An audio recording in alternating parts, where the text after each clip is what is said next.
സങ്കീർത്തനങ്ങൾ അദ്ധ്യായം 4. ദൈവത്തിൽ ആനന്ദവും സുരക്ഷിതത്വവും. എനിക്ക് നീതി നടത്തിത്തരുന്ന ദൈവമേ, ഞാൻ വിളിച്ചപേക്ഷിക്കുമ്പോൾ എനിക്ക് ഉത്തരമരുളണമേ. ഞെരുക്കത്തിൽ എനിക്ക് അങ്ങ് അഭയമരുളി കാരുണ്യപൂർവ്വം എൻ്റെ പ്രാർത്ഥന കേൾക്കണമേ. മാനവരെ, എത്രനാൾ നിങ്ങൾ എൻ്റെ അഭിമാനത്തിന് ക്ഷതമേൽപ്പിക്കും? എത്രനാൾ നിങ്ങൾ പൊള്ളവാക്കുകളിൽ രസിച്ച് വ്യാജം അന്വേഷിക്കും? കർത്താവ് നീതിമാന്മാരെ തനിക്കായി തിരഞ്ഞെടുത്തിരിക്കുന്നുവെന്ന് അറിഞ്ഞുകൊള്ളുവിൻ.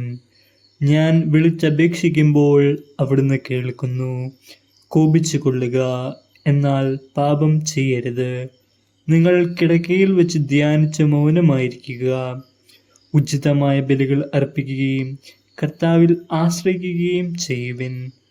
ആര് നമുക്ക് നന്മ ചെയ്യും? കർത്താവേ, അങ്ങയുടെ മുഖകാന്തി ഞങ്ങളുടെ മേൽ പ്രകാശിപ്പിക്കണമേ എന്ന് പലരും പറയാറുണ്ട്. ധാന്യത്തിൻ്റെയും വീഞ്ഞിൻ്റെയും സമൃദ്ധിയിൽ അവർക്കുണ്ടായതിലേറെ ആനന്ദം എൻ്റെ ഹൃദയത്തിൽ അങ്ങ് നിക്ഷേപിച്ചിരിക്കുന്നു. ഞാൻ പ്രശാന്തമായി കിടന്നുറങ്ങും.